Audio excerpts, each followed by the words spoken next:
Welcome to the F-Bound Podcast. I'm your host, Shannon Schroeder, Executive Function Coach. I help neurodivergent women learn tips and strategies to improve the life skills that will help them be successful. Motherhood and executive functioning. The everyday demands of life can take their toll on anyone, but moms face extra challenges. Most moms strive for a balanced lifestyle in order to keep their families running smoothly. Achieving that balance relies heavily on using executive functioning skills. However, if you have executive dysfunction, this is a double whammy. In this post, I'll explain what executive function is, the benefits of having strong EF skills, and the obstacles you might face. Then I'll explore the ways in which moms can improve their executive functioning skills to achieve a more balanced lifestyle. I'll cover topics such as identifying and overcoming obstacles, setting goals, and creating an action plan. With the right strategies in place, moms can become executive function pros. What is executive functioning?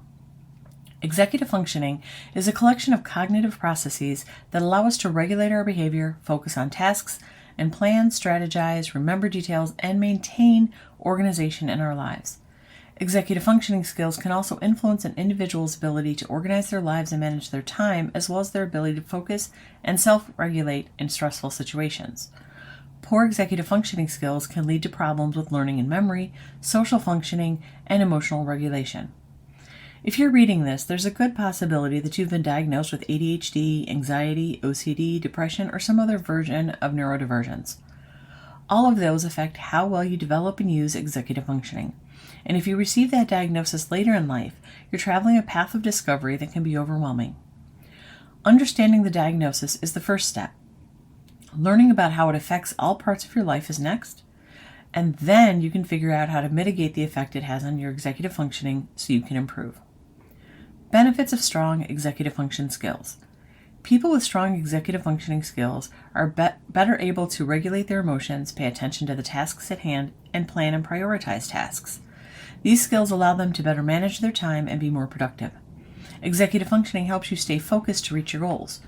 In addition, strong executive functioning skills help reduce stress and increase confidence. Sounds good, right? If you struggle with executive dysfunction, you probably run late often or forget appointments altogether and feel overwhelmed because you don't understand why you can't get it all done. Identifying obstacles. The obstacles you face in relation to your executive functioning might be closely tied to the diagnosis or disorder you have. For example, people with ADHD tend to have major issues with time management and emotional control. Not everyone with ADHD will have those problems. For some people, they are great at managing their time once they get started, but task initiation is their hurdle. What you need to do is take a step back next time you are feeling overwhelmed in a situation and assess it objectively. What caused things to spin out of control? What could you have done differently if you had the right tools? Setting goals and creating a plan. The first step to improving your executive functioning skills is to figure out what needs improvement and set goals. You might have a list of 4 different EF skills to work on, but tackling all of them at once is too much. You need to prioritize the skills. Which 1 or 2 create the most chaos in your life? Those should be first on your list. Once you know what you want to work on, you need to develop a plan. Each goal needs to be broken down into smaller steps. You can't just say you'll become better at planning. What does it look like? How will you make it happen? You won't have all the answers, and it might take some reading or research to figure out, but resources are available. Once your plan is set, you want to track your progress. Seeing improvements will motivate you to keep going. Techniques to improve your executive functioning skills. Number 1, make lists. This might seem overly simple, but so many of us try to keep everything in our heads, and it's not doing you any favors, especially if working memory is one of your weaker skills. Every day, take a few minutes to make a list. It doesn't have to be just a list of your daily tasks. Write down anything that occurs to you. Doing a brain dump can be a lifesaver. You write down everything that comes to mind: appointments, kids' activities, work stuff, household items. Having a full list will enable you to prioritize everything and keep you focused. Number 2, use a planner. If you've been here a while, you know that I am a huge believer in using a planner. Very rarely can a mom remember everything that needs to happen without writing it down. If you have executive dysfunction, then I'm going to take it a step further and say you can't trust yourself to just remember. I know that many of you have bought and tried many different types of planners, and it didn't stick. Part of that might have been you not giving yourself enough time to truly establish the routine, but a bigger part might have been that you simply chose the wrong planner. Having a planner that works with your brain is paramount.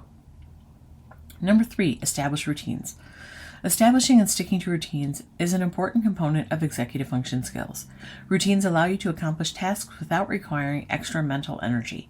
Having routines for yourself and your family can help make everything run smoother. I'm not going to lie and tell you that it's easy. Establishing routines can be hard. You're forcing yourself and others to do things you're not used to doing. It requires dedication and practice. In addition, anytime something unexpected pops up, it can cause your routines to crash. If the routines aren't firmly established, regaining lost ground can be really hard. When creating routines, don't be so strict that there's no wiggle room. Allow extra time in case something happens to derail you. Number 4, break tasks into smaller steps. Often, we get overwhelmed when we think of an entire project. We can't figure out where or how to start. If you break things into incremental steps, there's no such thing as too small. You'll have a clear path to success. Smaller steps are easier to focus on and easier to accomplish. Once you get something started, it's easier to go back and complete it later. In addition, with every small step you complete, you'll see the progress and be motivated to continue. Number 5, practice time management. For many people with executive dysfunction, time management is almost unfathomable. Using your planner and following routines will help you with your time management, but you need to take it a step further and practice the skills. I always recommend setting alarms or reminders for staying on task. Many people with ADHD are time blind. They really don't have an understanding of how much time has passed while they're doing a task. They can't recognize how long it'll take to get somewhere or finish something. Setting reminders to move along on your task or to-do list will help you practice. The more you attempt to establish how long something will take, the better you'll get at it. The important thing is to monitor your estimations. Were you close or far off? What adjustments do you need to make for next time? When you are planning your tasks for the day, make sure you build in breaks. Running nonstop will cause your executive functioning to falter. The more you push yourself, the harder it will be to focus and be productive. Number 6, develop memory techniques. As a mom, you have so much to remember on a daily basis. If your working memory is weak, you need to develop coping mechanisms and practice techniques. Create mnemonic devices to help you get through a list of chores or items to pick up at the store. Give yourself visual cues. For example, if you need to remember to pick up the dry cleaning, put the pickup receipt next to your coffee cup so when you get your morning cup, you have a reminder. The other things I mentioned, like using your planner and setting alarms, will also help you build those memory skills. Number 7, make time for sleep and self-care. I'm the first to admit that moms generally suck at taking care of themselves. We spend so much time caring for everyone else that we put ourselves at the bottom of the list.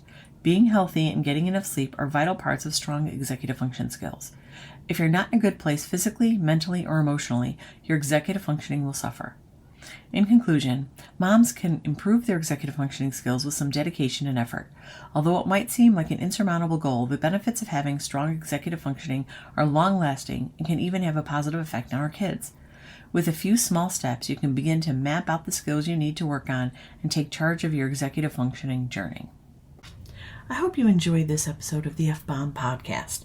Thank you for listening.